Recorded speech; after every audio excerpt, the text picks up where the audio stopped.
Merrimack TV content may no longer be available on YouTube. To continue watching our programs, please download the Merrimack TV app from your device's App Store. Programs may also be available at merrimacktv.com. Good evening and welcome everyone to the June 16th, 2025 Merrimack School Board meeting. Will you join with me for the Pledge of Allegiance? I pledge allegiance to the flag of the United States of America and to the republic for which it stands, one nation, under God, indivisible, with liberty and justice for all. Thank you. We're so glad to see everyone here tonight. As a matter of note, board member Rachel Papke is excused. At this time, we're going to open up for public participation. This is when the public can come and speak to the board. If you would like to speak to the board, you can come to the microphone at the back and state your name and address. If you're a student, you do not need to state your address. Thank you. Thank you. My name is Rosemary Rung. I'm at 21 Ministerial Drive. And before I give my suggestion, I would just like to congratulate all of you and all the teachers and administrators for graduation Saturday. Particularly, elementary teachers, it's tough because you have to wait so long to see those students graduate. But it was really so proud of this community and the schools. I want to make a suggestion. I'm a state rep, and in Concord a lot, we are judged a lot by test scores. And even though I believe those are very important as a benchmark to other communities, when I was on the school board a long time ago, and it was even before we had websites, the high school principal would issue an annual report. And I would like the board to consider maybe having that done again. I believe Mr. Mays was the one that did it. But it had things like the dropout rate, attendance, grade distribution, the percentage of students getting an F or an A and everything in between, number of students taking weighted courses, percent students participating in co-curricular activities, and number of bullying reports. And I think that's really important because I think it gives a broader picture of how we're serving our students than just test scores. And I found it as a board member very helpful, and it was also very helpful to communicate to the community about what we were doing. And it also established some goals, like, let's see if we can get this dropout rate lower. So it's just a suggestion I wanted to bring up. But thank you very much for all the work you do.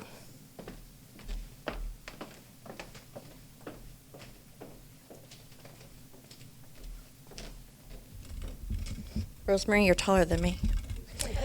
Hi, I'm Heather Robitaille, 45 Springfield Circle. I just wanted to come here as a parent to express my heartfelt appreciation to all of our staff in the district for all of the work that they've been doing. I did not expect to see Dr. Rowe and Mrs. Fowler here, but they were on my list of people who have made a significant difference in my daughter's transition to JMU's, and she had a terrific experience at Thornton's.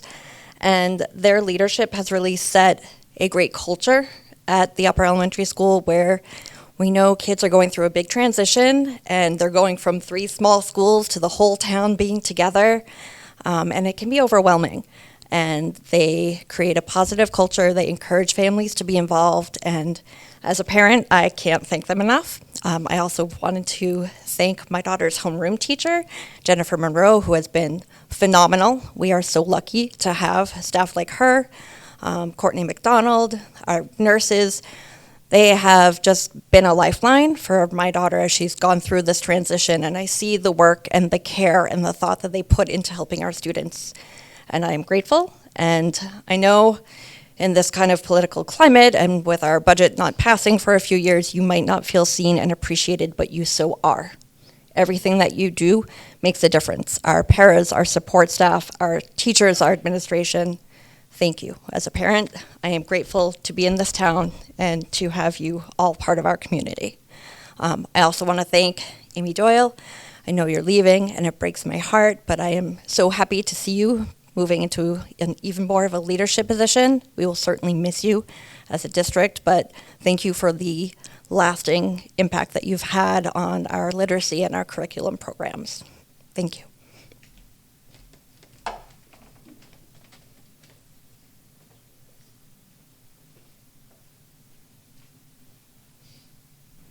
Thank you. We have one recognition tonight. I'll turn it over to Bill.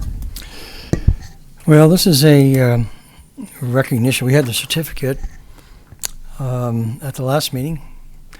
We just forgot to invite Holly, and so no excuse for us. But we want to have Holly come up. Holly is one of the great performers in the school district, and for 2025, she has been designated as the New Hampshire Band Directors Association Band Director of the Year in New Hampshire. We are extraordinarily proud of you and can't thank you enough for everything you do.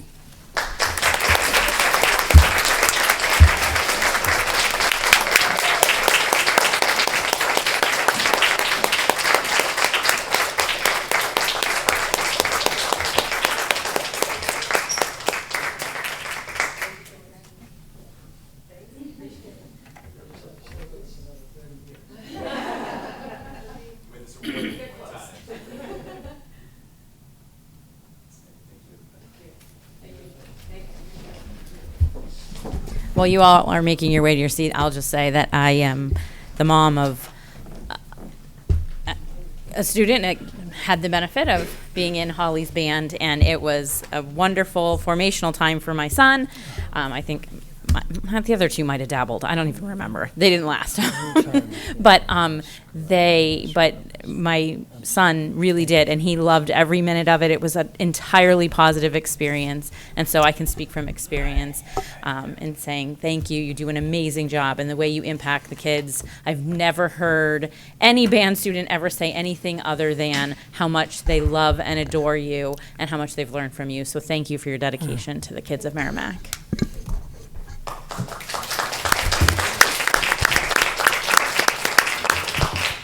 I'm going to pile on quick as the parent of a current middle school band student. I know for a fact that band is his favorite thing about school, and that's amazing. Thank you. And it's because of the work you do. Lori. And I was just going to say that, Ken Martin, when he was deciding what town to move to, he decided to move to Merrimack because of the band and because of music, and that was a tribute to you, so thank you. And your work is so critical for brain development and talent and skill, but also just to give a place for kids to feel welcome, safe, cared for. That environment that you create is just critical for them. And to feed that talent up into the high school. Merrimack can be so proud of our music program across the board, and you are such an essential piece to that. And we are so grateful you're here. Okay, superintendent update. Thank you. We want to congratulate the high school administration and staff for an excellent graduation. We're praying that the raindrops held off, and just about the time of graduation, it ended. So it was chilly, it was a little bit damp, but that didn't dampen the spirits of everyone at that celebration. This is such a special community with so many people attending graduation and such enthusiasm. And so it's a wonderful community, wonderful school district. One of the people who is one of the unsung heroes also is Shannon, Steve Clare's secretary, the administrative assistant to the principal and school principal at the high school, is right at the epicenter of all the action. So thank you to Shannon also. From Tracy Ruffalot at the middle school, recently the Watkins public speaking contest. I want to congratulate Allie McMahon, Aleshka Rivera, and Joel Segunti, I believe it is, first, second, and third place finishers. I want to thank the middle school for resurrecting the Watkins public speaking contest. From Trevor Knight at the high school. Trevor has informed us that the history department is making a concerted effort to connect at a higher level with the community. Students this year were very much involved in a voter registration drive, and also they have recently met with representatives of the Merrimack Historical Society to engage in a more collaborative effort in terms of bringing instruction about the history of Merrimack to our students. So congratulations there. We'll let the elementary principals talk a little bit about one of their favorite topics, and that's the Hawk Walk, which is a long-standing, rich tradition in Merrimack. It's something that everyone looks forward to every year. We want to congratulate Bonnie and her staff at RFS for a great family fun night. I think it was, Bonnie, about 300, just over 300 parents, if I remember correctly. And finally, every so often in a career, you have an opportunity to work with a person who is truly generational in nature. You know, we use that term sometimes in athletics, but it certainly applies to every profession in life. And the extraordinary professional sitting to my left right now is one of the greatest people that anyone in this profession will ever work with. We have been so lucky to have Amy for the last 3 years. Hopkinton is so lucky to now have her as the superintendent. She will have an impact on this school district that will last for decades. Not for days, not for months, not for years, but decades. And I will predict right now that within 5 years, you will see her nominated as the New Hampshire Superintendent of the Year. You know, we've all, Amy, it's difficult for all of us to see you leave. And we wish you the very best because you've been an outstanding professional, you've been an outstanding person, you've brightened everybody's day every single day you've come to work, and I wish you nothing but the best of luck, and you will be a smashing success as a superintendent. I hope you're the Commissioner of Education someday.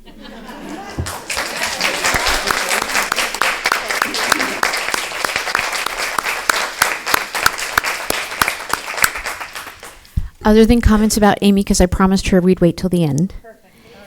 Are there any comments from the board?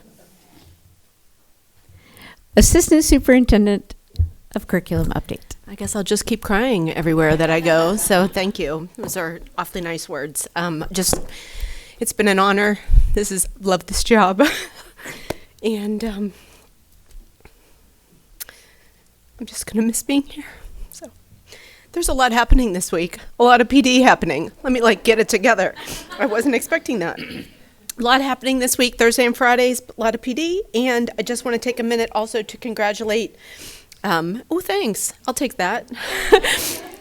To congratulate all of the students, parents, and families of the class of 2025. I had a graduation myself on Saturday, so I wasn't able, but I did watch some of the live stream. It was awesome. I love the beach balls at the end, and the speeches were just amazing. So I also want to thank our teachers and staff for their time, effort, and care for their students and families, and I hope everyone has a great summer. Okay. Good luck following that up, Matt. Well, I was going to say, it's going to be a giant letdown right now, you know? Yeah, this summer, we have a roof project. People voted on it. Thank you very much. Going to put a roof on some of MES and some part of JMU's.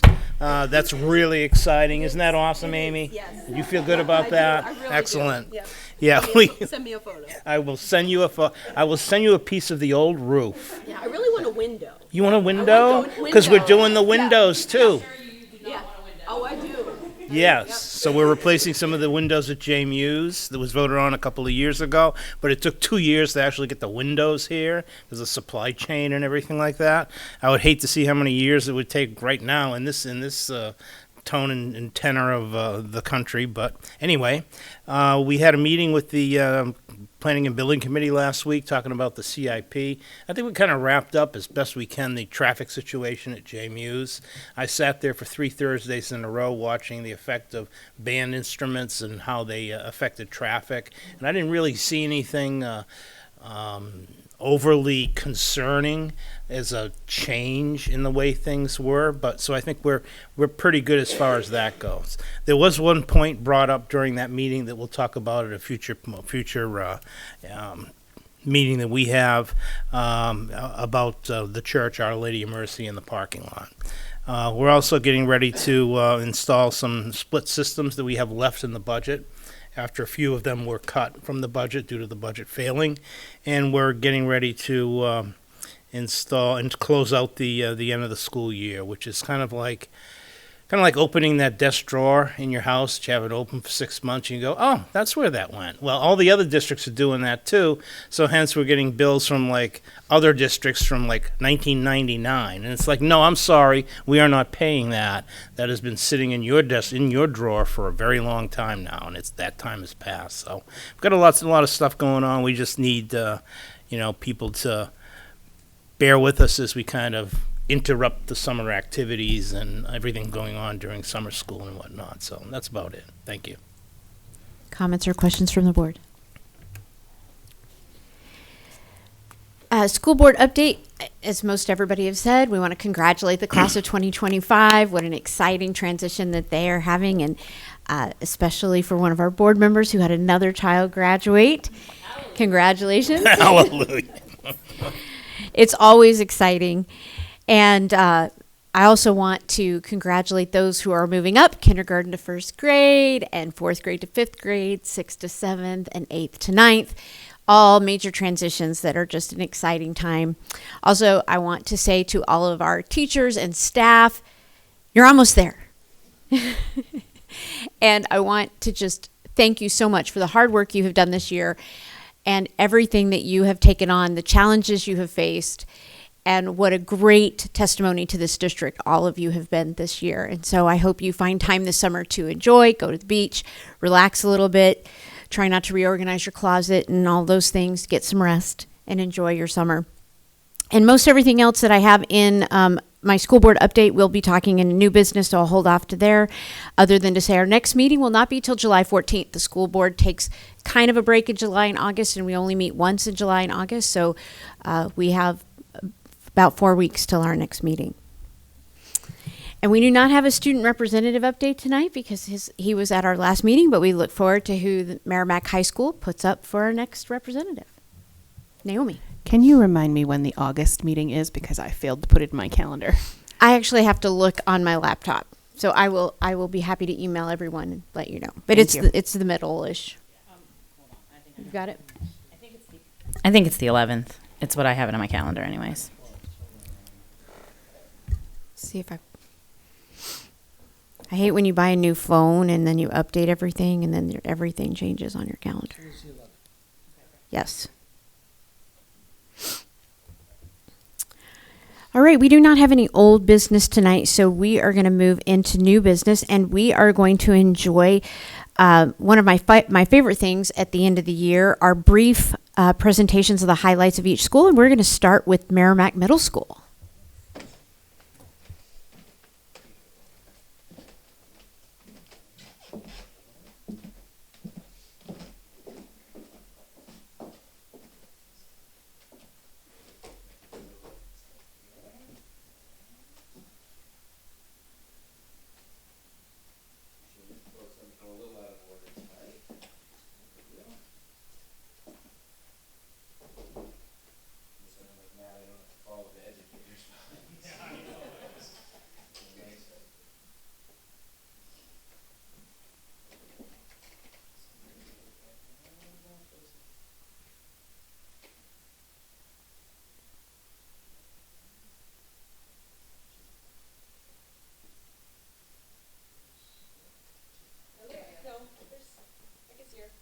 Is she asking about microphones? Test. Oh, test.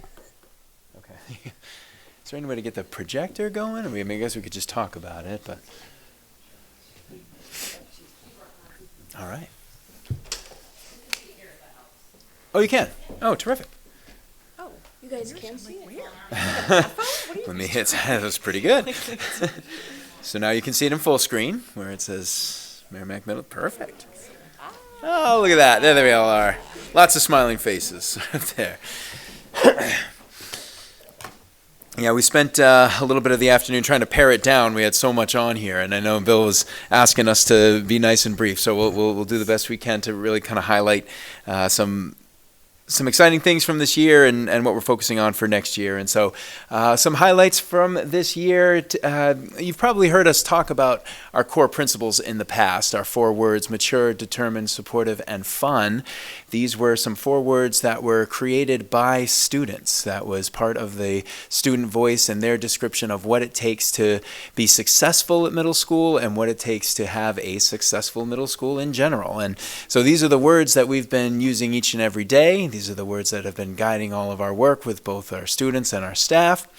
And in just a couple of days, these words will be no more. These ones are going to sunset, because while it was great to have them as student-created and student-driven words, it was not our current students who created these words. So just this last spring, we spent some time with our 7th graders to go through the same process when we created these just a couple of years ago, where we had a cross-section of all, we sampled all of our students actually at first, and then took cross-sections of students willing to kind of pare it down and have some excellent conversation around what were some words that are going to describe their experience. And while some of them are similar, others are different as well, so we're going to give you a little bit of a sneak peek.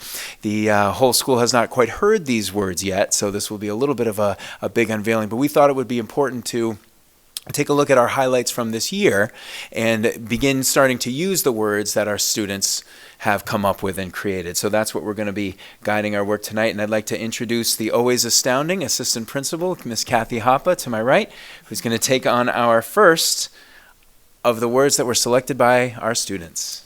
The first student-generated word is commitment, right? So decide what you want to do and really commit to that to achieve your goals. Oh, Use so your sorry. microphone. Is it on? Thank you. Okay, commitment is our first student-generated word, and that means to them really digging in, deciding what your priorities are, and doing everything you can to get that achieved. In terms of commitment this year at MMS, there are 3 things we wanted to talk about. School safety, some of the new curriculums that we have in the process of initiating, and then our NELMS assessment. Craig, you're going to talk about the school safety? Yeah, happy to. So a lot of the commitment comes from both students and for the staff, and I think it's always important to talk about the work that we do with students as far as school safety goes, for both students and for staff.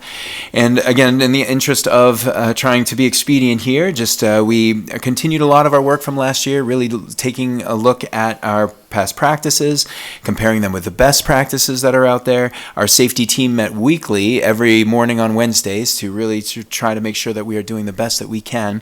And some new things that we added for this year, in addition to all of our other safety drills and procedures, was we did some evacuation during passing time, so where students aren't fully in a classroom yet, and so to be able to practice when that emergency hit, as well as evacuation during all lunches in the busy, full cafeteria. It's a good time to practice those evacuations. And then also, we spent some time exploring alternative exits and safe places. So if your normal route of egress is blocked or it's not safe to go, where else could you go as a backup? So those were part of our commitment to school safety. In the curriculum world at MMS this year, now I know everybody's heard of Open SciEd and Wit and Wisdom.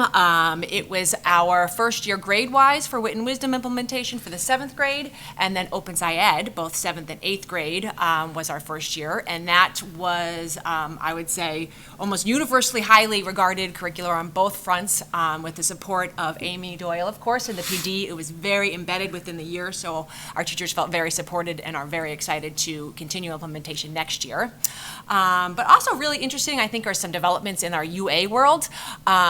This year was the first year, due to some changes at JMU's last year, we changed how we implemented world language instruction at MMS so that the 7th graders had a quarter of both Spanish and French, the vast majority of them. That gives them the choice to then do a year-long world language class in 8th grade, which Crickis will talk a little bit more about in a little bit. But we're really excited that almost all of our students got to have a full quarter of French and Spanish this year. Also, thanks to a friendly nudge from the board last year about band programming, we were able to integrate that into our Unified Arts curriculum so that they meet daily within the school day, sections of the band, and of course to wonderful effect, as we all know. And then the chorus also meets daily at MMS as well. And then finally, with technology education, they started to do a lot implement STEAM maybe in a little different way, including for 7th grade digital literacy, knowing that we're one-to-one now, 7th grade, there's still some learning gaps in terms of now with the Google implementation of the district. That picture in the upper right is a 7th grade big project where they use all of Google Suites to design their own amusement park. And this student, they actually did a 3D copy after that with wood. Yeah. Balsam, yeah. I don't know what else. But it was very 3D cool. model. It was a roller coaster, I think it was. So those are some exciting new aspects of curriculum in MMS. The NELMS whole school assessment, I know, thankfully that was approved. NELMS, if you don't recall, is the New England League of Middle Schools. Kirkus had worked with NELMS in another district prior to Merrimack, and with his kind of support, we invited a NELMS contingency to come and inspect all aspects of a school, and they certainly hit every nook and cranny. There were 5 former, I believe they're all principals, former principals who came from all over New England, and they literally spent 3 days in Merrimack looking at every single component of our school day. They interviewed every single staff member, from cafeteria workers to para-educators to office staff, principals, every teacher. They invited parents in, and we had a parent group. They talked to student groups. Every single classroom they visited multiple times. They went to our lunches. They watched our transitions in the hallways. Anything that happens, they watched for a course of 3 days. And we actually just received the report a few weeks ago, which of course celebrates a lot of what we're already doing and then gives us some really good ideas for further growth of the middle school, which you will be hearing a lot about next year. So that's a little teaser. Yeah. Another word, commitment, is the first, and then the second is empathy. That has to do, this year we've done a lot with MTSSB implementation, right, in that whole process. That team looks at, different types of office discipline referrals and really what's coming, what's the learning opportunity within each referral. Empathy was a big part of that, and it's very fortuitous that is one of the second words. But in terms of the MTSSB implementation, it really meant how do we address those in all tiers, right? So in Tier 1, we had an advisory committee that used that need to develop universal lessons that all teachers taught in our advisory program. We instituted a lot of positive behavioral sports, like the MVP awards, which you see there, Bozeman Bucks, which your students can talk about if you have opportunities where they're caught being good and they can use Bozeman Bucks. All sorts of different small group and individual interventions based on the needs, lots of times with empathy, but also just really investigating the discipline referrals. And then finally, we had the opportunity to work with Felice Warnham earlier in the year in terms of addressing some of the gaps with regards to empathy. And we were well on our way with collaborating with the high school and their Students for Cultural Equity Club. It didn't happen quite yet this year, but we have the planning in place, so hopefully next year that's something that will actually take place, that collaboration. Yeah, great. And so the students said to be successful in middle school, you make a commitment to working hard and to going after the challenge. They said empathy is important, so take care of each other and support the community. And then for the next word, they talked about being optimistic, which was a lot of the growth mindset work that they had in JMUs that came up quite a bit during the discussion, and how important it is that whatever you're attempting, that you have a positive outlook for it, and that even if there's a challenge or something gets in your way, that you don't see that as an obstacle and you're able to overcome some of those things. And for us, for thinking about some of the things that we're optimistic about for next year, a lot of it has to do with some of the things that we already talked about. Really, we're excited for this 8th grade group coming up because they're going to be able to have some credit-bearing courses next year. And just looking at our quick enrollment numbers for next year, of course some of them might change a little bit, but here's what we've got so far. We have students who are going to be earning credit, high school credit, in algebra, Spanish, and French, which is really exciting. And so we've got about 60 students in algebra. Spanish is still far and away our most requested world language, with about 125 students in there and 33 in French. And so, some of the algebra students might also take Spanish, they might also take French, but we're giving at least, 150 students, so over 60% of next year's 8th grade group, they're on track to start high school with already at least one numeric credit. So that's really exciting. We're really, optimistic about that. And we're also optimistic about our French enrollment. This is one slide we didn't want to delete because, we think it speaks to our 7th grade exploratory model that all of the 7th graders were able to have French in our school and with our teachers. And so our French enrollment over the last 5 years, next year we've doubled what we have this year. So it's still not what our French teacher is hoping for. She still wants to have more and keep growing that program, but we were excited to at least, have that push in the enrollments for French. And again, for credit bearing, which is going to be really exciting. And before our students take a bow, they had one more word, and this was a word that did carry over, because they were absolutely sure that no matter what, a successful middle school has a lot of fun. And when we were looking at our yearbook this year, it was packed full of pictures and just big bright smiles of students in classrooms, outside of classrooms, cafeteria, working with each other, pep rallies, outside at class. We had some spirit days, anything but a backpack. We were working in gym class. We just had so much fun throughout the year. That was always a highlight for us, whether it in sports, in advisory, selling ice cream thanks to our PTG, our science class, our drama club have put together 2 incredible performances for us this year. Our sports teams, our boys track and field team were Tri-County champions this year, so congratulations to our boys track team. And we were field hockey finalists and soccer finalists as well, which was really exciting. Mrs. Hoppe spoke about our different tech ed projects. That was our CO2 race cars that we put together with students, and there was a students faculty competition there. So that was really fun. Our spring dances, of course, were a great time.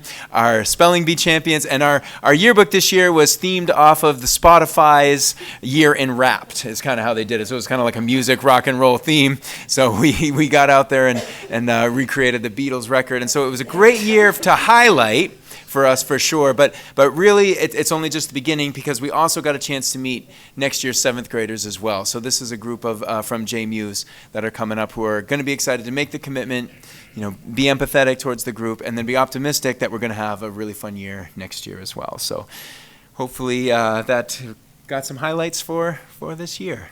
We didn't take too much time, so thank you. Comments or questions from the board?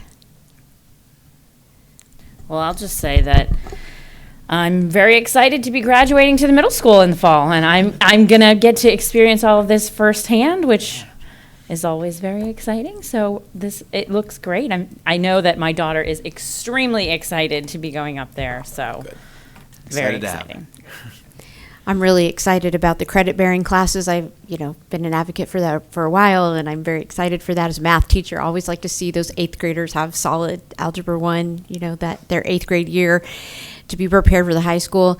Super excited last year of implementation of Wit and Wisdom in our 8th grade, and really solidifying that K through 8 curriculum that we have been very supportive of, and definitely have been very proud of the district's work in that curriculum. So definitely looking forward to this next year, and I love the 4 words. Those are fantastic. Thank you.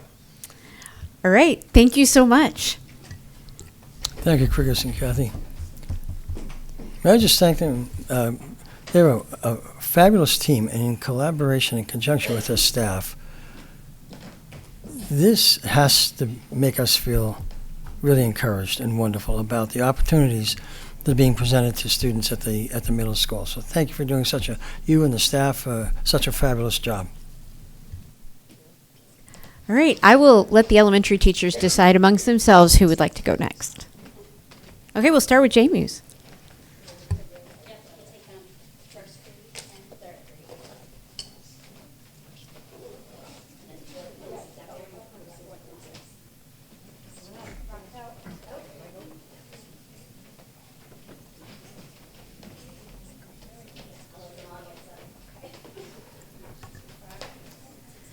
So the elementary principals have an awesome opportunity to meet once a week and talk about what's going on in our little worlds, so that we can collaborate and move initiatives forward.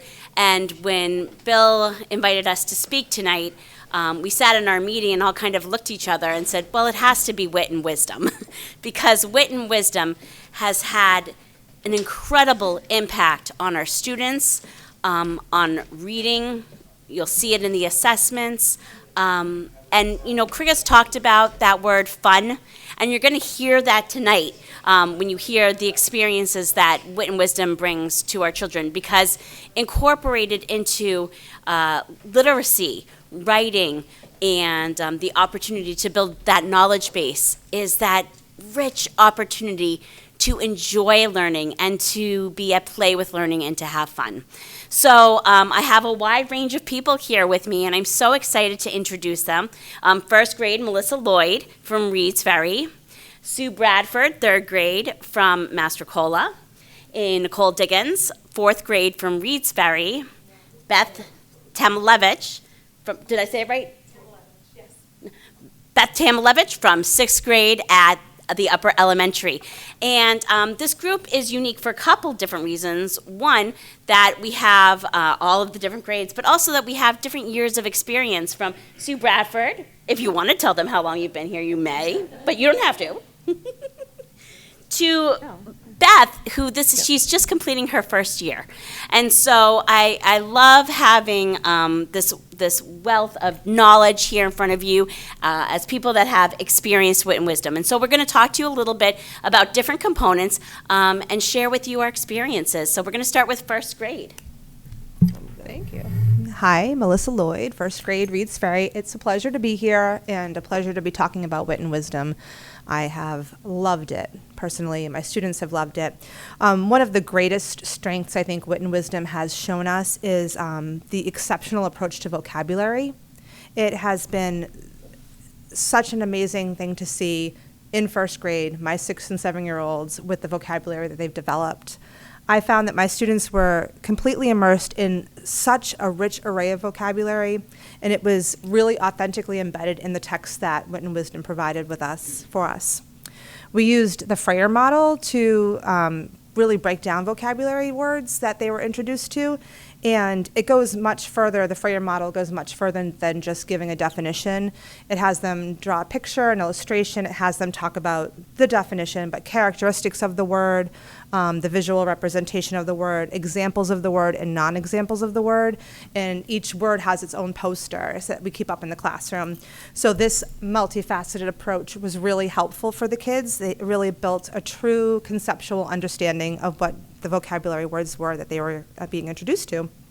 They were not only able to define it, but they were able to internalize it and actually use it in everyday speech and everyday conversations. As they encountered the words and discussions in text, their comprehension and use of the vocabulary words became more natural and definitely more sophisticated. And it was really very unique to see. They also, within Wit and Wisdom, had a great knowledge building development. The background knowledge that they developed was really remarkable. The books seemed like they were carefully chosen. There was artwork that the kids got to dive into in subjects in many different areas. It made them make more meaningful connections from text to text, text to self, text to world. They were really discovering a whole new everything. I really feel that Wit and Wisdom equips primary students with both the language and the background knowledge that they need to access some really complex ideas and really express themselves with clarity and precision. The results are really powerful. The students, they're talking, their conversations, they're thinking more critically, demonstrating a genuine understanding of the world around them. Last week, I had my students write an opinion piece on Wit and Wisdom. We call it book study in my class because it's a lot more fun to call it book study. And I've had students actually cry because we don't do book study one day, or because book study is ending for the day and it's recess time. I've had a student, no word of a lie, cry. So I'm happy to report that in all of their opinions, they used words and adjectives such as Wit and Wisdom was great, awesome, incredible, amazing, and the best. And I brought a couple of pieces to share, and one really kind of hit home with what I was talking about, and I'll just show you. This is our vocabulary wall in our classroom, and he drew the wall, and it says, in my opinion, I think book study is great. One reason is that we do Socratic seminars. Yep. Another reason is because we learned about vocabulary words like caption and force. That is why I think book study is great. Another student wrote that he learned a lot in all bold print because we've learned about text features. A lot of bold print. Another reason is book study is fun because we learn about wind, libraries, and animals. That is why I like book study. So I have a bunch of them here if any of you would care to look at them. And if next year, if anybody wants to come into my classroom, I would welcome you with open arms. I truly love it, and thank you, Amy, for everything you've done to bring it to the district. It has really, truly engaged my students and me as an educator. So really appreciate everything you've done to make that happen. Thank you. So to answer Nicole's question, I have been in the district 37 years. And thank you. Took a little 4-year retirement and then got kicked back out onto the streets of Mastrocola and been there ever since. So I want to piggyback on what she was talking about in terms of wit and wisdom. So it has definitely brought in a whole new world to our school. I will say that no program is the one all fits. So the craft of the teachers and their skill sets needs to be part of that, where you might not think that a text, and I brought some text to show you, covers everything, but that's where we come in. Because, you know, different experiences, there's other things we can pull in for those kids that are more interested in things like space, like the sea. Each grade level has different modules that they do, and each module has a theme. In 3rd grade, I don't know how we won the lottery, but I feel we did. We did the sea for the first module, and then we did space. So, I mean, there's no other way. I mean, I could just say those words, and the kids are going to be engaged regardless. As we talked about before, that it really opens up their eyes to things like art. You know, when we look at art, we have an appreciation for it, but the 21st century kids are more into screens. And so the idea that you slow down in your classroom and actually really, really deep dive on a piece of artwork was really amazing to see with these kiddos. The texts, as you can see here, kind of speak for themselves. They're engaging. They cover everything from informational texts to biographies, to just opening up their world even more to the different themes that go along with the modules. The other thing is that it's interesting because sometimes they'll give you one copy of a text, and we do more like what's whole class, and then they'll give you multiple copies where they're working with partners or a text for each of them. And one of my favorite things that we do is when you read a book first, you are in the shallow end. We call it of the pool, where you're just kind of reading it, you're looking at the pictures, then you put it away. Wit and Wisdom does not let you do that. So you deep dive. So I can't tell, after a while I was like, oh my God, am I going back into, you know, what is this one, Moonshot again? But what's interesting is you don't go back through and read the whole book. You're going back and reading excerpts of it, and then they'll spin off, and then they'll do things like a video excerpt, or they'll do fluency passages. And sometimes you look at them and you say, this is 3rd grade, like how could they possibly read that? But then they're reading it 3, 4, or 5 times in the classroom, and then they take it home. And going back to what she was talking about with vocabulary and then understanding really what those words really mean, that's really the deep dive understanding that we have with this program. The other thing is, as I said before, sometimes they partner read. That whole class, small group, individual reading is 3, 4, 5 times. But then what they do is they go to that writing component. And when I asked my kids today, I said, oh, I'm speaking at the school board meeting, and what would you like me to say about that? They're like, we like writing in multi-paragraph essays. If you had told me 37 years ago that a 3rd grader would tell me that they can do topic sentences and then multi-paragraphs, I'm a very competitive person, so it sort of became like a competition. I did 5 paragraphs, 4 paragraphs, 6 paragraphs. The idea that our kids are talking like that and they're actually producing amazing work, and same thing, you come into the classroom, see the artwork, see the writing that they're doing. And once again, it's not the program for every single thing you do in your classroom, but it is a darn good start in terms of really covering the vocabulary, the fluency, the comprehension, the writing, all of that encompasses it. And there are some modules that they're a little challenging.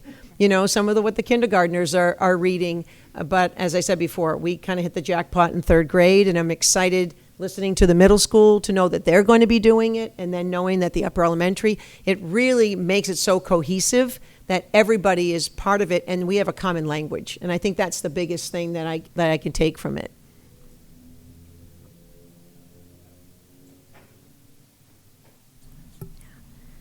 All right, so she kind of stole my theme, cohesiveness, because I think that. So my name is Nicole. I'm at Diggins, and I teach at Thornton's Ferry. This is my first year as a fourth grade teacher, and I'm really excited this evening to speak to you about the impact of wit and wisdom on writing for our fourth graders. And if I may, I'd like to begin by providing a little bit of context in terms of my perspective on wit and wisdom. As some of you know, I've had a variety of experiences as an educator here in this district over the last 20 years, the majority of which have been at the middle school, teaching language arts at 7th and 8th grade level. And I also served as the language arts coordinator at the middle school for 7 years before transitioning to the elementary school. It's been quite a year. But one of the things that I really struggled with in my former positions was this idea of, we were really working so hard to try to align what we taught at 7th grade and what we taught at 8th grade across the teams, but lacking a consistent program and a consistent resource. It was really easy to sometimes just kind of individualize how we would teach certain types of writing, like argument writing, for example. And we might use slightly different semantics, thesis versus controlling idea and things like that. And so, just as a very kind of innocent byproduct of that circumstance is we would send students on to 8th grade and then maybe on to the high school with not, a close proximity, but not an exact cohesive understanding of how do I approach argument writing. With the introduction of wit and wisdom, I'm seeing students, across the district are learning very specific writing routines for each different writing purpose. And with each passing year, these routines, they evolve, they become more sophisticated, and they build off of each other, so that I think upon reaching high school, when we see this through and we really see that first class of kindergartners who make their way all the way through, they're going to have a very common language for approaching writing and a very common process for approaching different forms of writing. And I think that that's going to yield a very consistent and very strong writing foundation that their high school teachers will be able to build upon. So that's kind of my little bit of context. I mean, as far as what we did for writing in fourth grade, and Module 1, our fourth graders used the painted essay format to write a 4-paragraph explanatory essay, perhaps slightly less enthused as the third grade to write multi-paragraphs. They wrote about what it means to have a great heart, both literally and figuratively. In Module 2, they learned the acronym ESCAPE, as well as the narrative structure to compose survival narratives, which were modeled off of their reading of the book Hatchet by Gary Paulson. And though we did not get to the end of Module 3 this year, we were able, just this last Friday, to finish up writing opinion paragraphs following the Oreo format. So these routines, they learn them, and then they'll build off of them and continue to evolve. So I will say this year, because these writing routines were so novel to our fourth graders, not having experienced wit and wisdom prior to fourth grade, we did have to provide a great deal of scaffolding to guide their writing, such as templates and often using sentence frames just to try to help kind of lead them into what they were writing. But I believe firmly that in the future, with more exposure to these routines and more practice, those scaffolds will not be as necessary as they were for perhaps out of the gate for our first year. So in closing, I'd just say that I have truly marveled at what the fourth graders have handled, especially having taught 7th and 8th grade, and they have been so excited every time I have been able to tell them, which was several times, that these are things that I was teaching in 7th and 8th grade, and you're learning them here in 4th grade. Isn't that exciting? So thank you for investing in this program, and in doing so, our student writers. Hi, I'm Beth Tamalevich. I am brand new this year at JMUS, and I cannot wait to get all of your students in a few years because I won't have to teach them what a Freyer model is. So in 6th grade, we definitely have all of these same elements and a little bit more, obviously. I was just so privileged, I felt, to join this district and to implement Wit and Wisdom because it really, compared to a neighboring district I came from, it really encompasses a lot of different literary genres, but also different student experiences that we could differentiate as teachers and had some flexibility to make sure we're really supporting and challenging all students. In one experience in particular, you mentioned the Socratic seminars. In 6th grade, it becomes a more robust part of the curriculum. And these are really student-led discussions. And these roundtables we're doing probably 2 to 3 times a trimester, sometimes more because the students honestly ask for it. And ideally, we sit in a different room out of the classroom in a circular setting. And the kids come prepared with, give them some open-ended questions in advance, so they have some talking points to start with.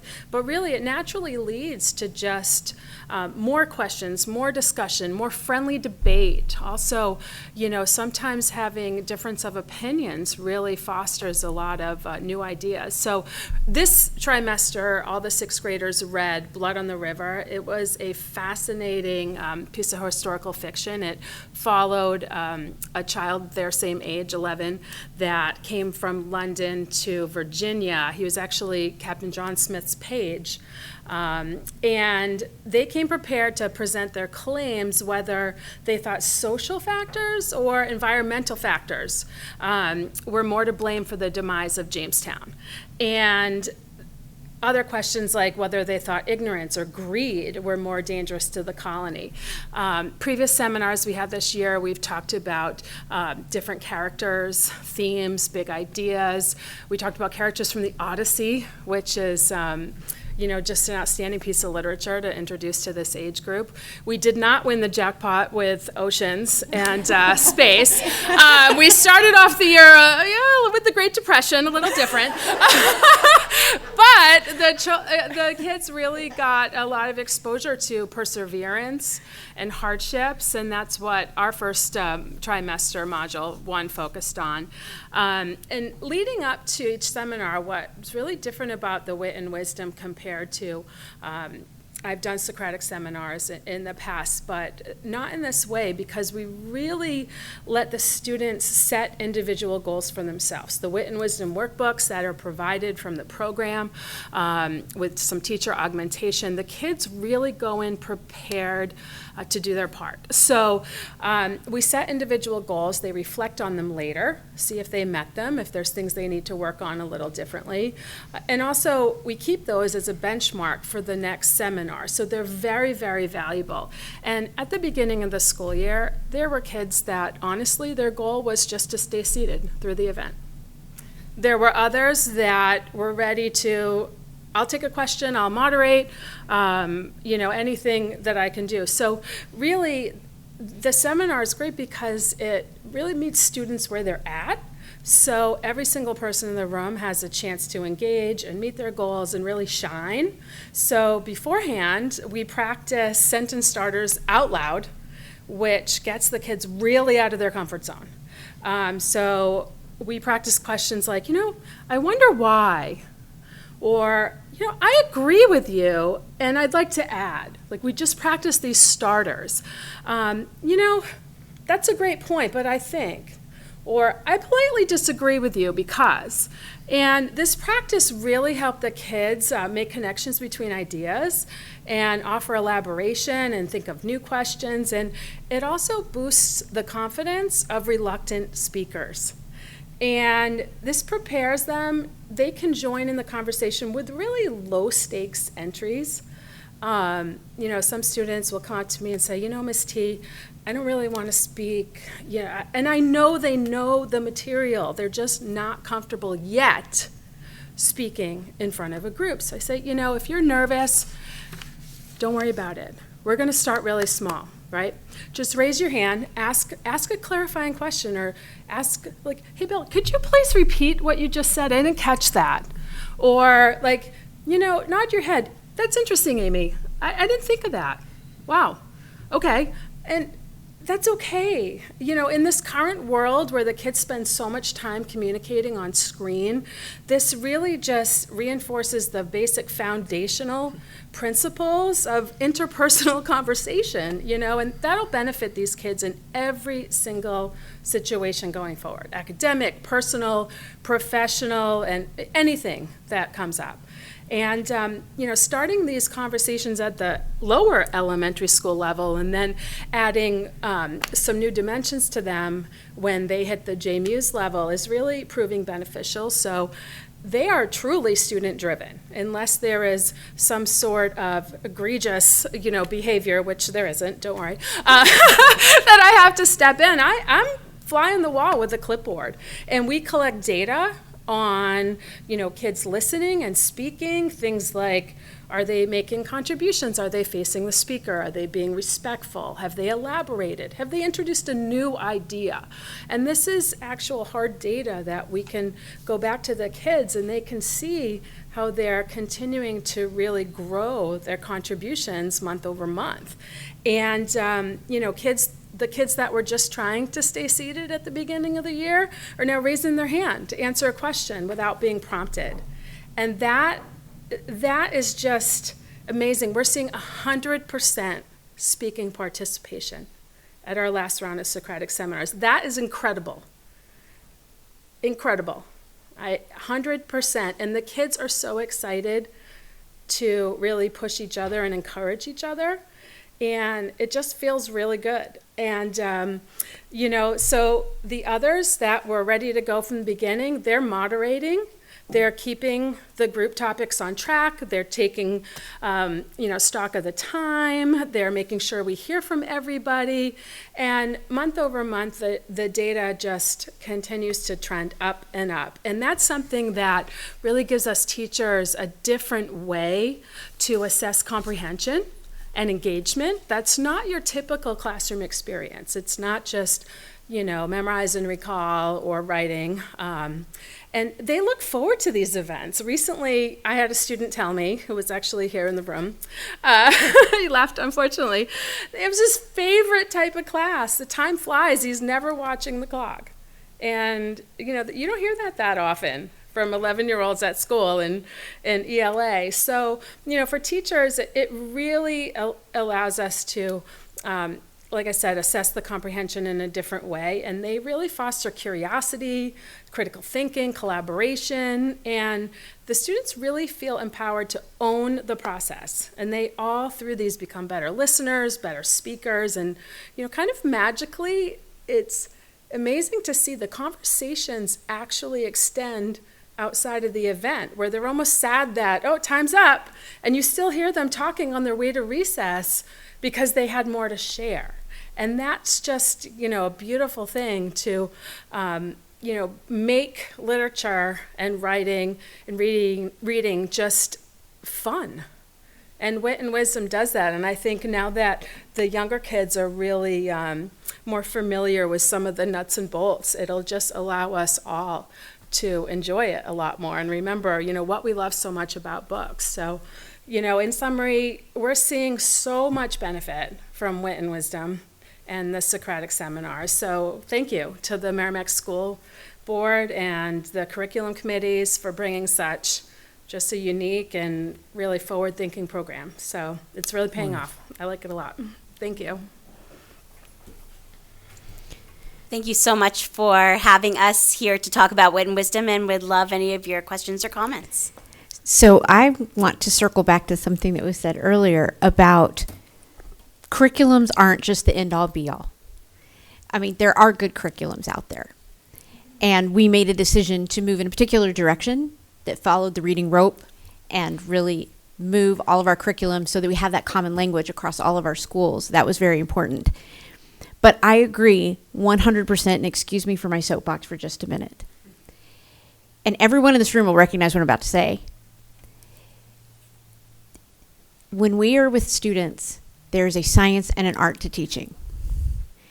And I've seen a number of videos in the last week of schools where students are on AI on a computer learning. There is a tutor guide who can answer maybe a question, but mainly the adults are there to serve for extracurriculars and other things outside of what they're learning on the computer.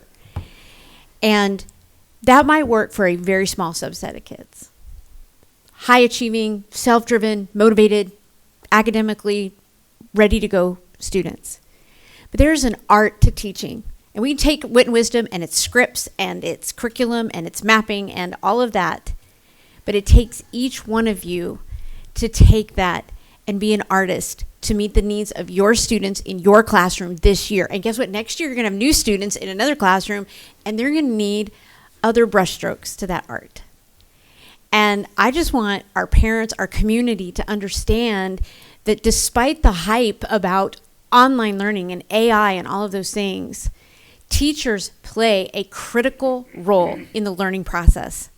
Because you can't just take a script, you can't just take a program, you can't just take a curriculum and cram it for every student.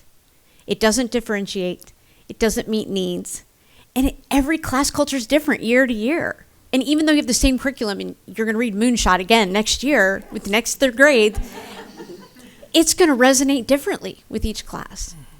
And so that piece is so important. So I want to encourage you. I know changing curriculums in all of our ELA was a challenge. And you met that challenge. You rose up and tackled it. And I am so proud of the teachers in the district that did that and continue. I want to just challenge you to continue to hone your craft as artists in the classroom. All right, I'm also going to try not to speak long, but I may fail. I'm not going to lie. So I am going to speak more as a parent than a board member because I have a sixth grader who entered JMU's with a pretty significant disability in reading. Like she struggled. She was not on grade level. So, you know, she had help. Mrs. Hargraves is my personal hero, and I will worship her till the day I die. But aside from that, she had the gift of being in one of the pilot classrooms during fifth grade for Wit and Wisdom and being with Miss Rathbone this year, who I've been told is one of the experts that you have in Wit and Wisdom. She, first of all, she graduated off of her IEP this year. Truly a credit to the work of the people at JMU's and to Wit and Wisdom. No lie. She is so engaged. I hear about Wit and Wisdom all the time. I can name every book that was read this year. Out of the Dust. I wrote them down. Bud Not Buddy. That might have been last year. Ramayana, Odyssey, Blood on the River, because she wants me to buy them. I buy them. We have them at home. She uses them all the time. She loves them. She asked me to take her to see Hadestown because she loved the Odyssey. She talks about this stuff at home. She sits.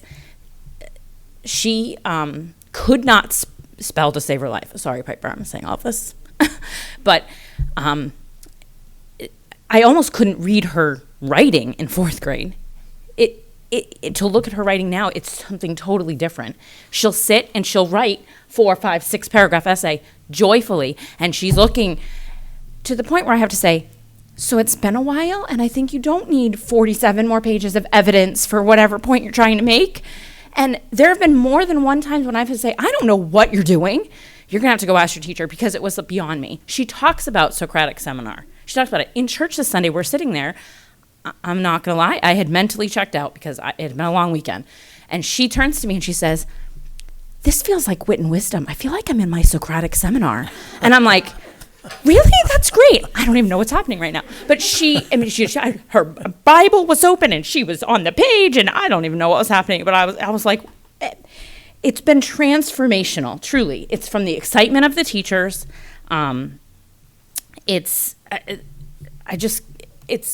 I feel like I have so much, I'm filled with so much gratitude. Yes, it's her hard work, but it's Amy, it's you coming in and saying, we need some cohesiveness here. And what you did when you chose Wit and Wisdom, or the team chose Wit and Wisdom, you truly transformed our district, and Bill's right, in ways that will be seen for decades for such a short time here. And for that, I'll be forever grateful, and this community should be forever grateful, because it is transforming our children. And I'm seeing it maybe because I'm paying attention, but it's incredible to see what's happening.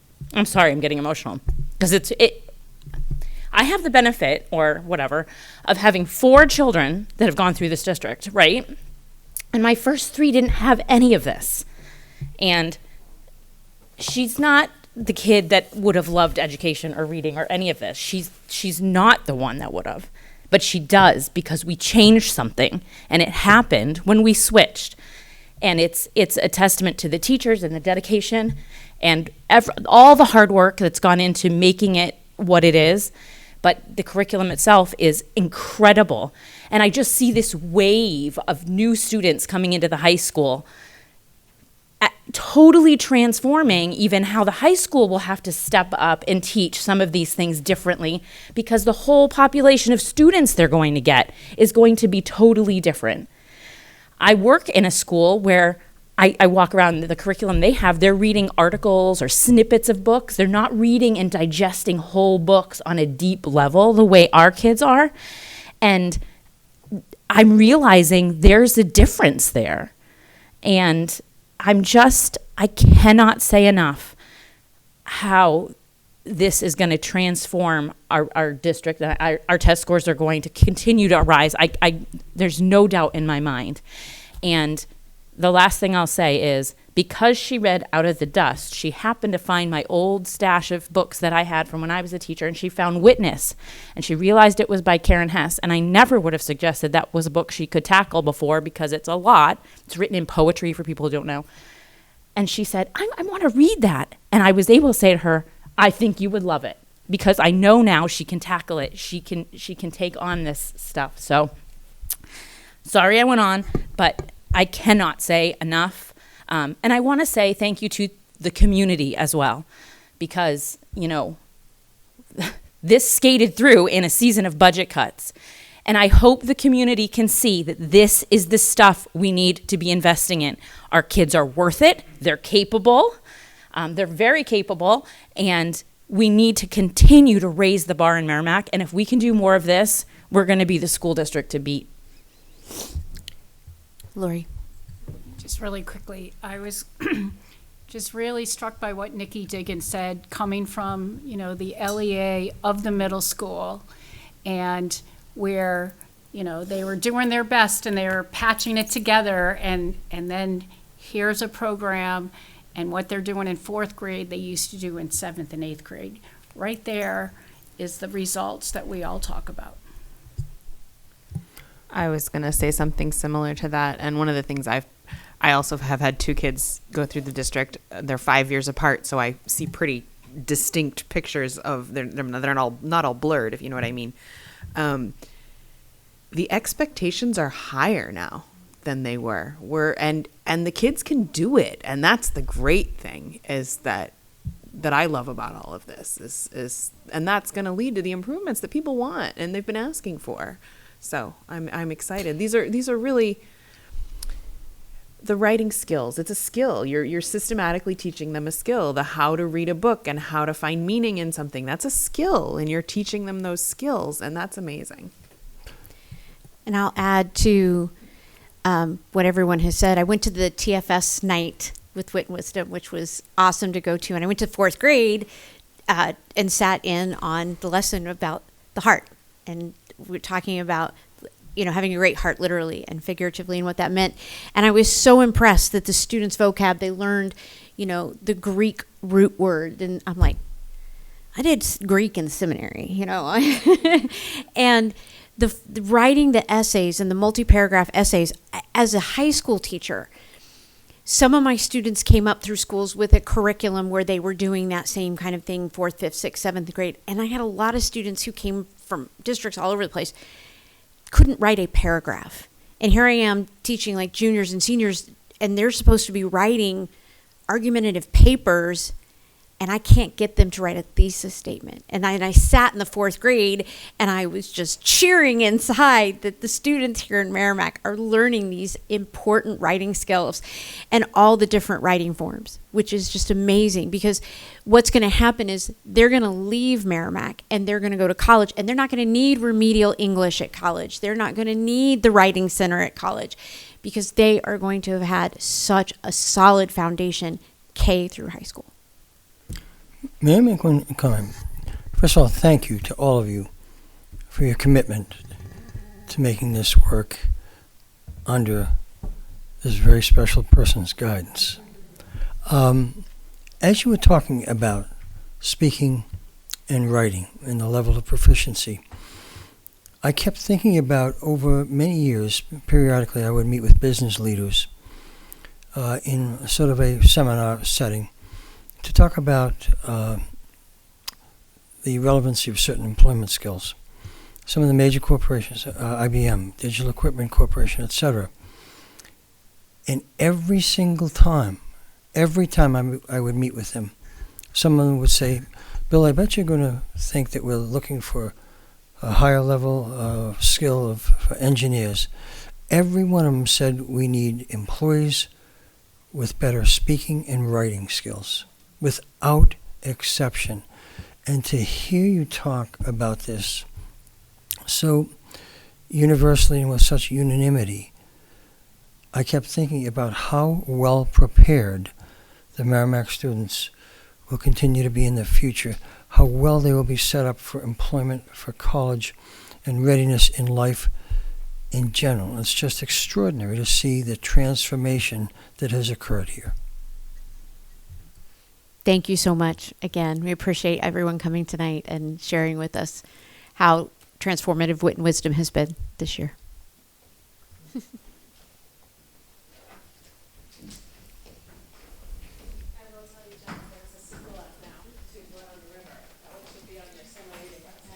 Well, she wants to do module 4 at home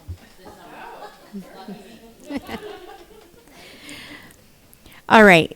Just a couple of notes in our new business. The discussion regarding goal setting meeting in your packet on your table tonight is the strategic plan update, where we are in that strategic plan, and a spreadsheet aligning it with our 24-25 board goals for you to look over, along with the email I sent to you with the PowerPoint and goal summary from last year, in preparation for our meeting on Thursday at 9 a.m. in the Merrimack High School Library.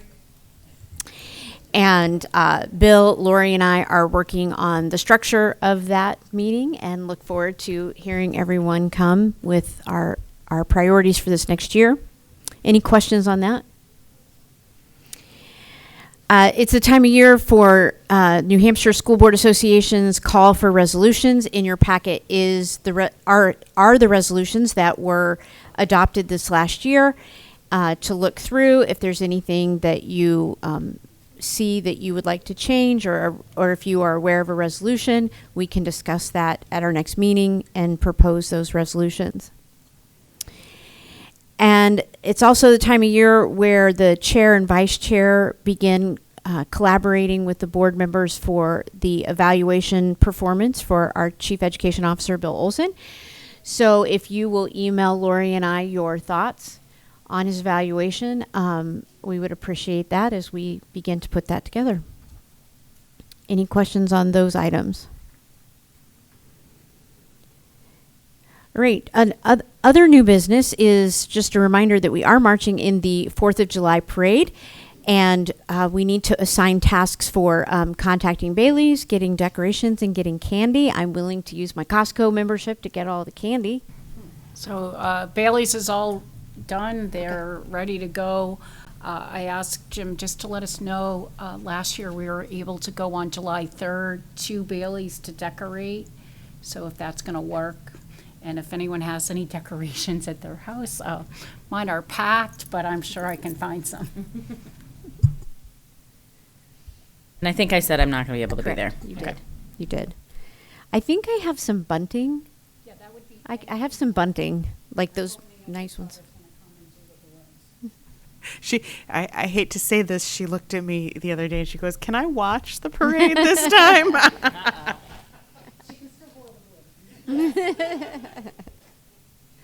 All right, and I'll just keep us coordinated via email on 4th of July. Let's move on to policy. So we have 4 first readings tonight. The first one of school guidance and counseling program policy. Do I have a motion to waive the first reading? I make a motion that we that we waive the first reading. Second. All those in favor? 400. First reading of the revised behavior management and intervention. By the way, a couple of these are kind of lengthy, so that's good that we're waiving those first readings so that we have time to really dive into them. But do I have a motion to waive the first reading of revised behavior management and intervention? Sure. I'll make a motion that we waive the first reading. I will second that. All those in favor? 400. Do I have a motion to waive the first reading of accommodation of lactation needs policy? I'll make a motion to waive the first reading of the lactation needs policy. I'll second. All those in favor? 400. And do I have a motion to waive the first reading of the revised daily physical activity policy?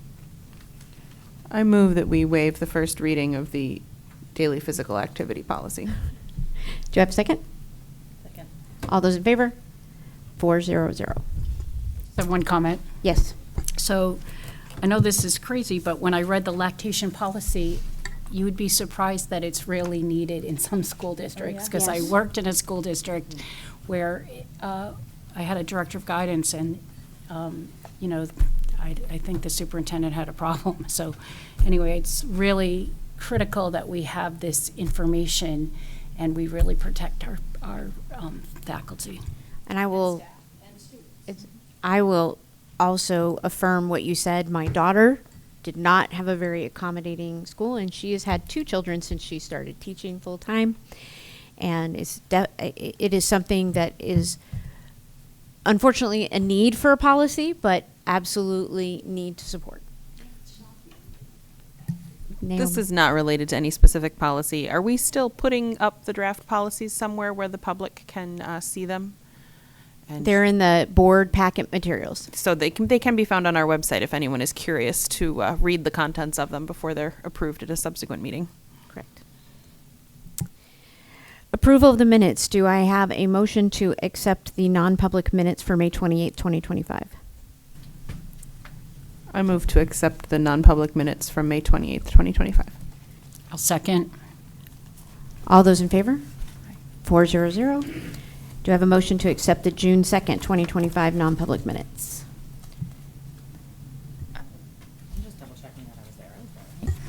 Yes, I will make a motion that we accept those. And I'll second. All those in favor? 400. Now, this was something fun to find in our packets. Anonymous donor to Food Services Department for $1,000. Matt. Thank you. Yeah, just recently we received an anonymous donation in the amount of $1,000 to pay off accrued negative balances for free and reduced high school students.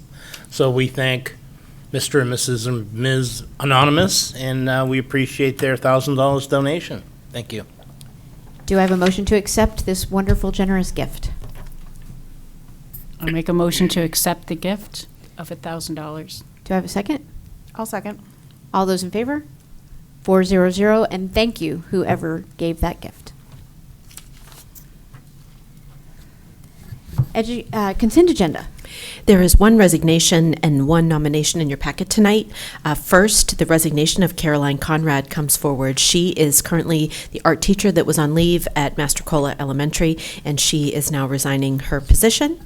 And then there's one nomination. Kaylin Chamberlain becomes a one-year classroom teacher at Thornton's Ferry. Do I have a motion to accept the consent agenda as presented? I make a motion that we accept the consent agenda as presented. Second. All those in favor? Aye. 400. Committee reports. Lori. So, as Matt said earlier, planning and building met last week. We talked about the capital improvement plan.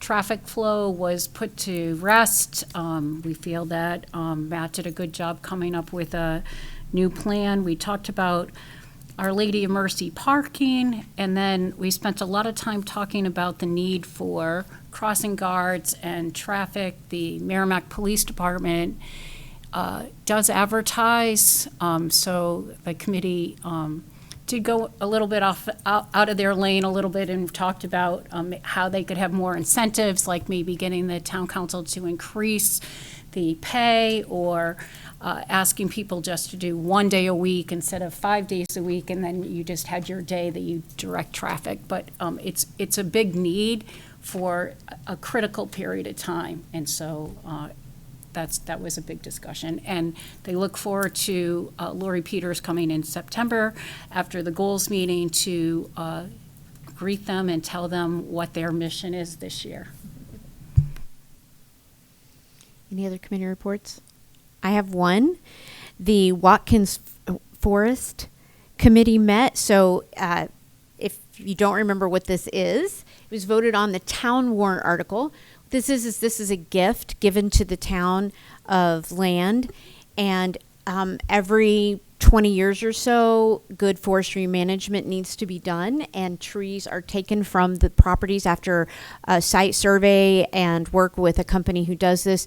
Those trees are sold, and then that money is given to the district.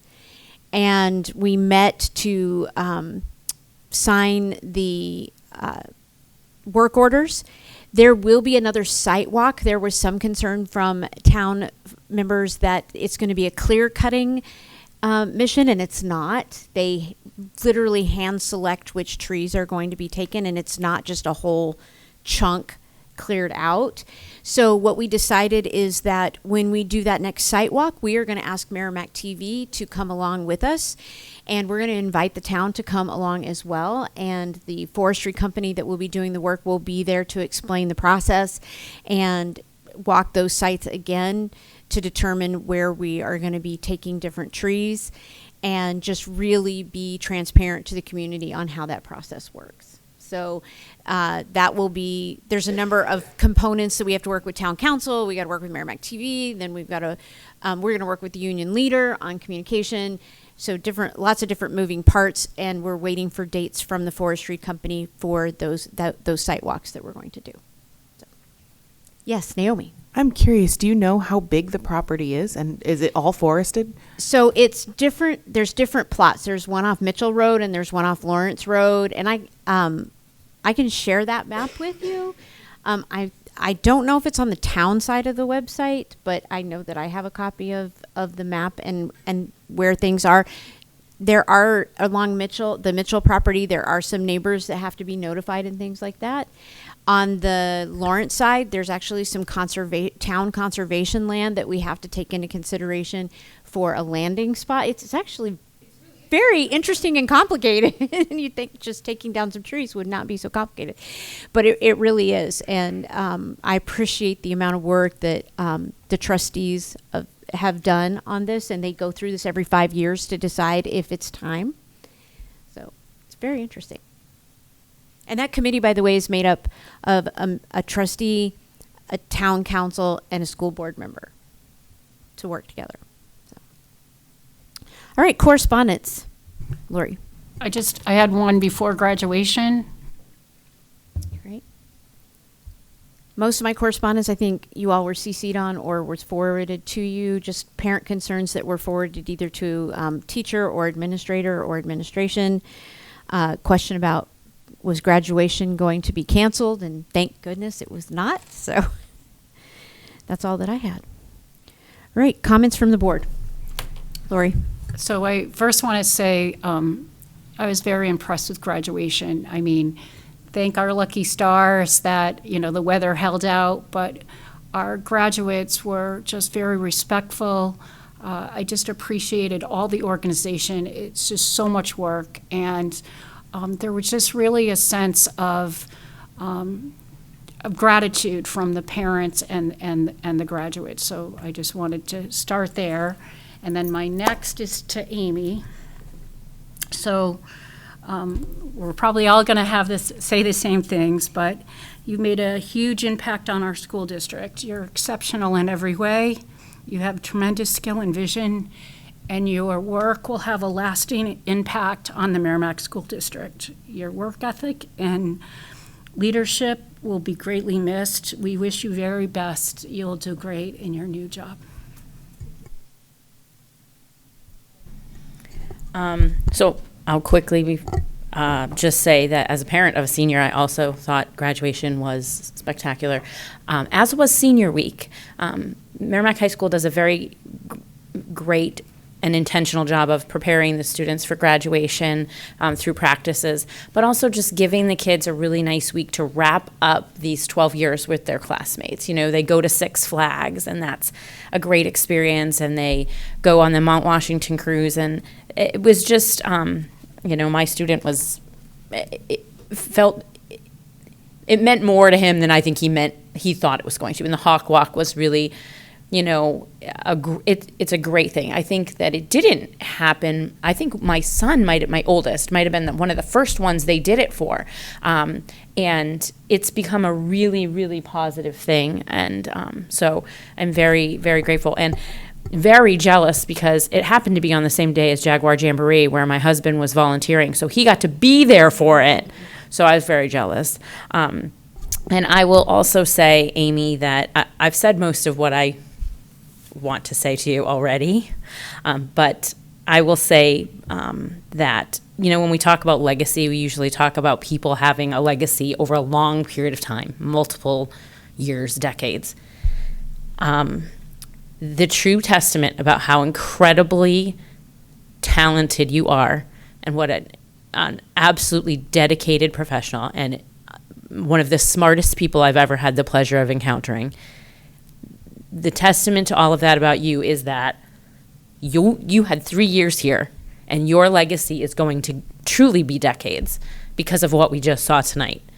Our students don't know the debt of gratitude that they owe you, and but I know our staff does. I know our staff does, and I definitely do. And so I just want to say thank you. You did so much in 3 years. It's astounding to me the difference in the education my youngest is getting from the education that my oldest did. So, and that in large part is due to you. So I just want to say thank you. Our loss is Hopkinton's gain. I'm going to jump on the Amy appreciation train. I'm not really good at saying stuff like this, so I'm just going to say thank you, and I'm going to share a story from today. My daughter came home from school, and she's carrying 2 Foundations workbooks, and she goes, "Mom, my teacher was handing these out to kids who needed extra help over the summer, and I didn't need extra help over the summer, but I wanted to take them." And that's because of your work here. So I'll go last. Amy, you are truly a transformational and servant leader. We brought you in and said, here are all the holes we need fixing. Here are all the challenges that we put before you, and you took every one with a smile. And you cared about every faculty and staff member along the way. Your connection with them, your relationship building with them in 3 short years is astounding. You supported them in every one of the challenges and initiatives this board said, this is what we want to see. You saw what was happening post-COVID, and you knew what needed to happen, which shows your depth of knowledge and your leadership and your ability to see both from the ground level to the 50,000 foot level. And not a lot of leaders can do that, to see all of that. But I will echo everything that has already said, so I'm not going to repeat it. But what I am going to say is that your heart for learning and your heart for people has been incredible. And as a math person, like I'm a math person, that's not something we're usually, big and strong and want to, espouse, because we are about the data and we're about the curriculum and we're about the knowledge. But your servant leadership transformed this district. Your servant heart, working with Bill and Matt and Melissa, made the culture of the central office such a tight-knit team. And I feel like we've been working with the four of you forever and not just 3 years. I also want to say you have become a great friend, and I appreciate you, and I have learned so much from you, and I'm going to miss you. Our district is going to miss you. We are so grateful for the time you've been here, and we cheer you on as you go to Hopkinton for great success and great things.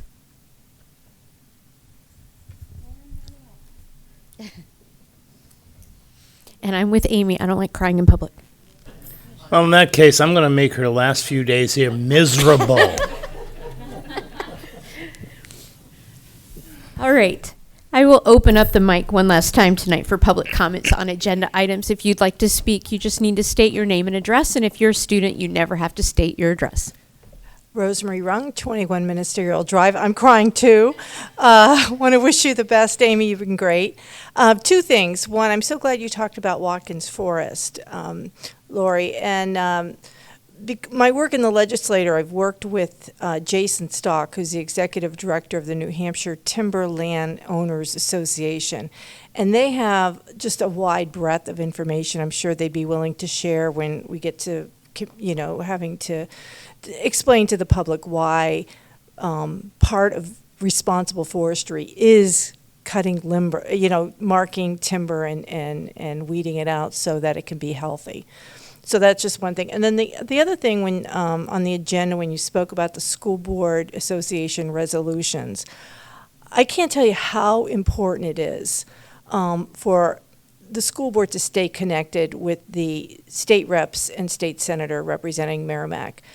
There were many times this year that we got some guidance from Paul McHalley and Brian LeVake, Chief Brian LeVake, on votes that were going to be in Merrimack's best interest. And it was very important. And I'm hoping that next year, when there is a bill that's important to the school board or a New Hampshire School Boards Association position, please share it with us.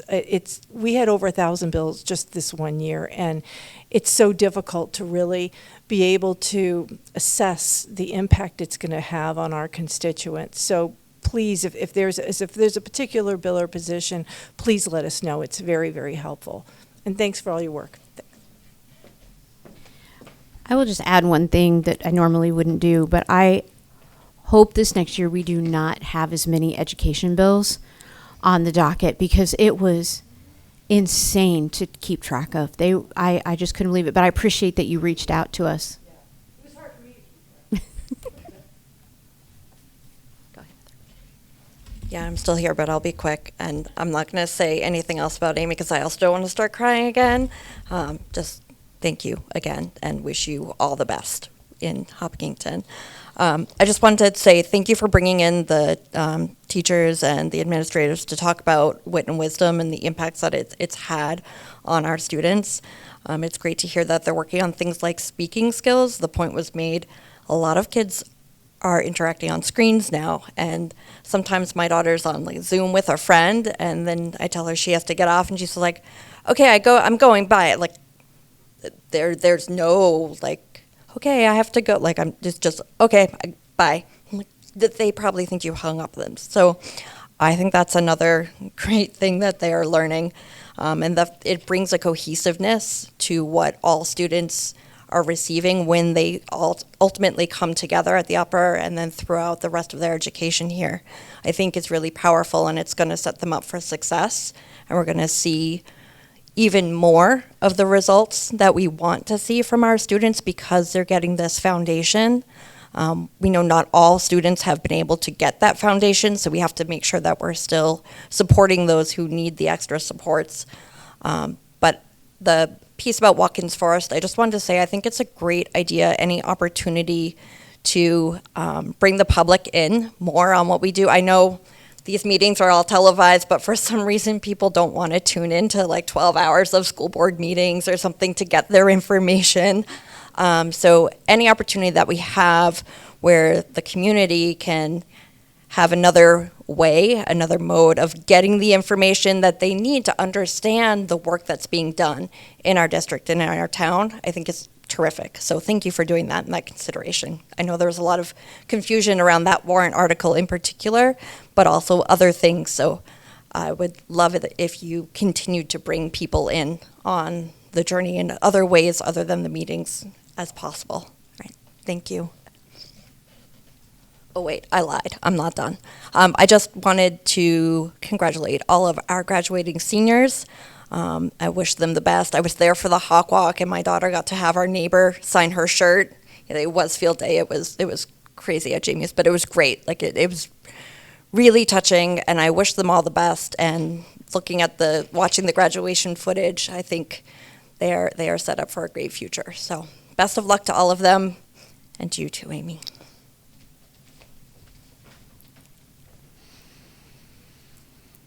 I'll entertain a motion to adjourn. So moved. Second. All those in favor? 400. Thank you and good night.